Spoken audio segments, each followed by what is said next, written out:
Now, in a moving fast mass beneath Michelangelo's ceiling, a new light rises over the Vatican following the election of Pope Leo XIV, the first American to ascend to the papacy.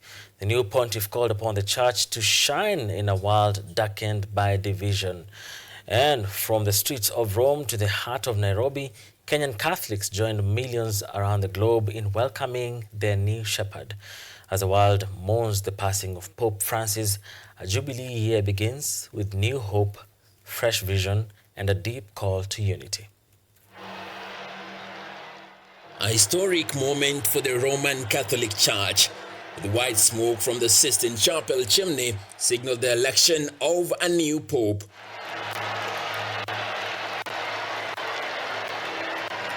Leo XIV.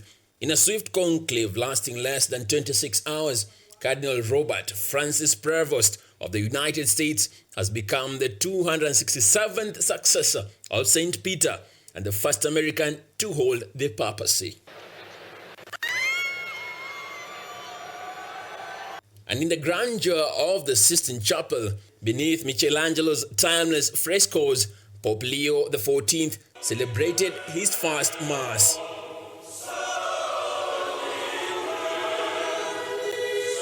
He called on the church to illuminate the dark nights of this world, urging a return to faith over materialism in a world distracted by technology and power.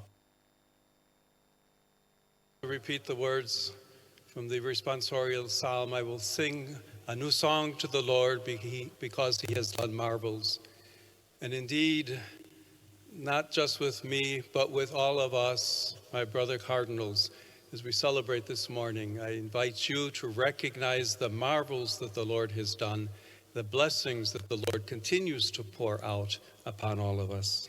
Aged 69, the former missionary spent decades in Peru, blending North American roots with deep Latin American ties. A member of the Order of St. Augustine, Pope Leo has championed social justice, environmental action, and inclusion, echoing the legacy of the beloved Pope Francis.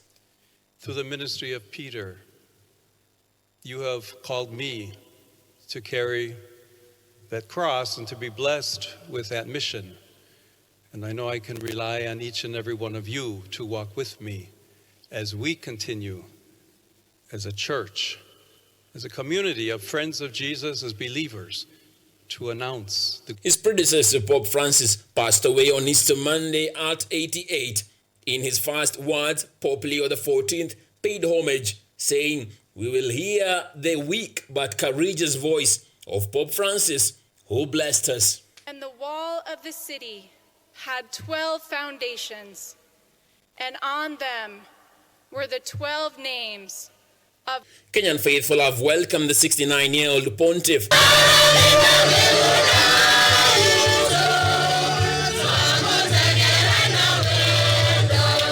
The first from the Order of St. Augustine, who happened to be in Kenya last year, meeting his Kenyan brothers all the way to Babadogo in Nairobi in the standing of a cardinal.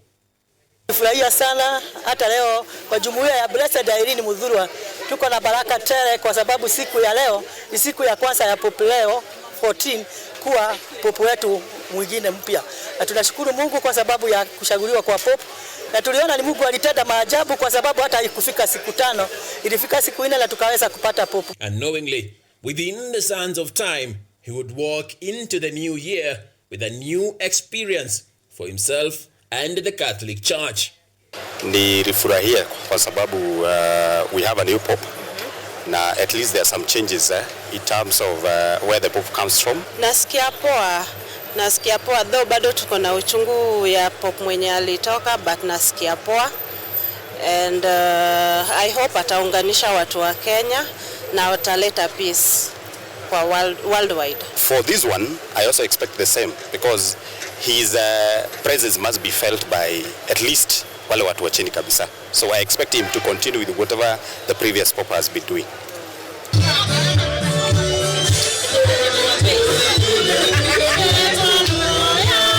The white smoke from the Sistine Chapel chimneys heralds a historic moment as Leo XIV begins his mission to shepherd at least 1.4 billion Catholics. All eyes turn to Rome, a church mourning but also hopeful for renewal at a cultural crossroads in this Jubilee year.